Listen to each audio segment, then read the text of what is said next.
So 51 new cases today, one of those in hotel quarantine, 50 community cases. That takes us to 522 active cases of coronavirus here in Victoria.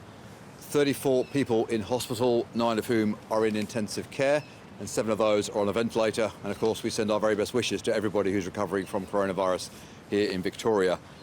Note that of the 34 people in hospital, 23 are under the age of 40, and that includes 1 infant. We now currently have 16,612 primary close contacts and 14,400 secondary close contacts. Both those numbers are up from yesterday as we continue our active work, particularly around Shepparton and in support of the Royal Melbourne Hospital and a couple of other outbreak sites. My thanks to all those close on 30,000 people, in fact over 30,000 people who are doing the hard yards of their 14-day isolation, and for the commitment they're showing to keeping us all safe. We did clear 9,500 primary close contacts in the last few days, so 9,521 primary close contacts completed over the last 6 or 7 days. And again, that's a recognition of the older part, the more mature parts of the outbreak now winding up as we move into a number of active fronts at this point in time. In terms of the 50 new community cases today, 7 of those are associated with the Shepparton cluster. 6 are associated with the My Centre childcare centre in Broadmeadows. 12 are associated and linked to the Newport, Altona North and Wyndham outbreak area. 6 are associated with day 13 tests around the original Hobson's Bay cluster, including Altaqua. 4 are associated with the Royal Melbourne Hospital, the new outbreak we're working on there. 2 are existing primary close contacts associated with the ophthalmologist from a few weeks back around the Royal Children's Hospital. And then we have 3 known household contacts of earlier positive cases that we have linked. Of the 10 unlinked cases today, we're able to associate those pretty quickly. 4 of them are associated with the Altona North, Wyndham and Newport area and that wider community outbreak that we've been talking about. 3 are associated with the Carlton and Fitzroy North area. 2 are linked to Thomastown, and 1 is linked to South Bank. In terms of the shape of the outbreak at this point in time, we have 284 of the active cases are associated with that original outbreak around Hobson's Bay, Caroline Springs, Melton, Glenroy and the major schools. We still have a number of active cases, particularly as those day 13 tests unveiled a significant number of new positives, and those cases of course continue to isolate safely. We have 2,136 primary close contacts now isolating around the original part of the outbreak, that more mature part of the outbreak that is well under control. With regard to the change of transmission running in the St Kilda area, St Kilda, Caulfield North, we have no new cases today, around 35 cases in total around that part of our outbreak. 1,852 primary close contacts identified with those outbreaks. Over 3/4 of those have returned a negative test already. And we continue to work with them to identify any further links we may need to find.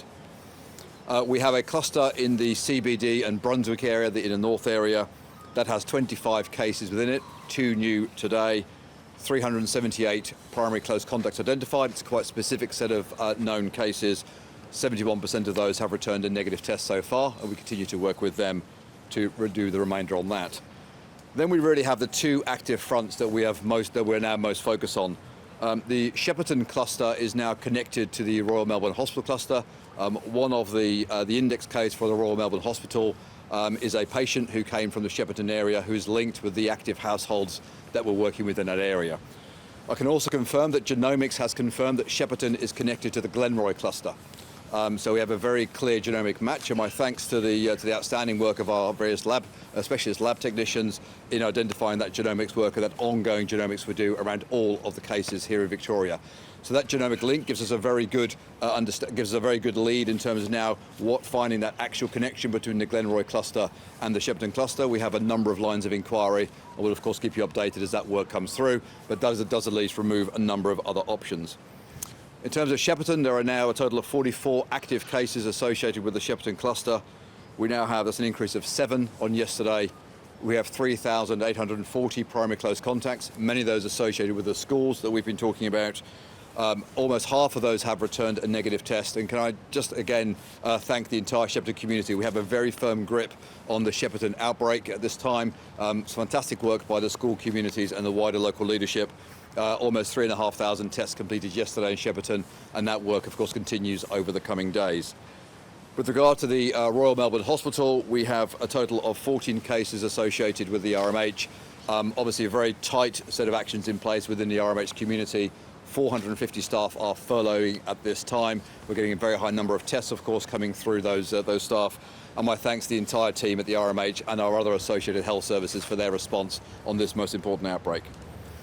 And then the area of most active concern at this point remains the Altona North, Newport, Wyndham area. It's quite a large scatter field now of a number of exposure sites and a number of connections between the positive cases we're identifying in that area. We currently have 68 active cases in that area. 2,700 primary close contacts have been identified. Over 1,000 of those have returned a negative test, and we continue to work with the remainder to make sure they get their testing results in and that we can continue that isolation work. I'd like to call out in particular the Woolworths at Millers Junction in Altona North. We have a large number of identified primary close contacts through our QR code system, particularly on the 16th of August and the 18th to 20th of August. So it's a very recent exposure site. If you were in that area, if you used that Woolworths, if you didn't use a QR code system, please come forward to get tested immediately and let us know. There are a number of other exposure sites in the Altona North, Newport and Wyndham areas, particularly around Millers Road. Really ask everybody to please check those exposure sites, and if you're in that area, please come forward to get tested. We're continuing the work on linking the remaining unlinked cases, the cases we do not have clear source acquisition for. They do group increasingly quite coherently, significant number in that in our western suburbs area that we're continuing to put more focus upon. We'll of course continue to work, but remember, we are still seeing positive cases in many other suburbs across Melbourne. We will do a lot more work over the coming days to track down those acquisitions, but please, we'd ask the community to be cautious and to always get tested if you have any symptoms.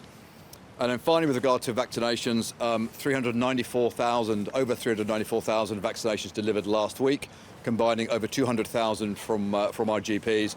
I can give a huge thanks to the Victorian GPs and pharmacies for the work they're doing on the vaccination programme. That's the largest week we've ever done last week, and of course with the announcement the Premier's just made, we expect to see every week now setting new highs in terms of the number of people getting vaccinated in Victoria. I can confirm that anybody who is under the age of 40 who already has an AstraZeneca appointment booked, you will be offered Pfizer or AstraZeneca at your appointment. You do not need to change your appointment. Please just turn up at your appointed slot. You will have the option of taking either Pfizer or AstraZeneca. You do not need to contact us. You do not need to change your booking. As the Premier has said, from 7 o'clock tomorrow morning, the online booking system will be able to take Pfizer appointments. So if you're 16 to 39 and you want to avail yourself of the opportunity of the 450,000 Pfizer appointments, all the AstraZeneca appointments that are already there, from 7 o'clock tomorrow, you can log on to the system. If you log on today, you will only find the AstraZeneca appointments. If you log on tomorrow, you will find the new 450,000 appointments the Premier has talked about for Pfizer. Again, the call centre will be able to help you tomorrow with making bookings for those Pfizer appointments. It will not be able to help you today with those Pfizer appointments.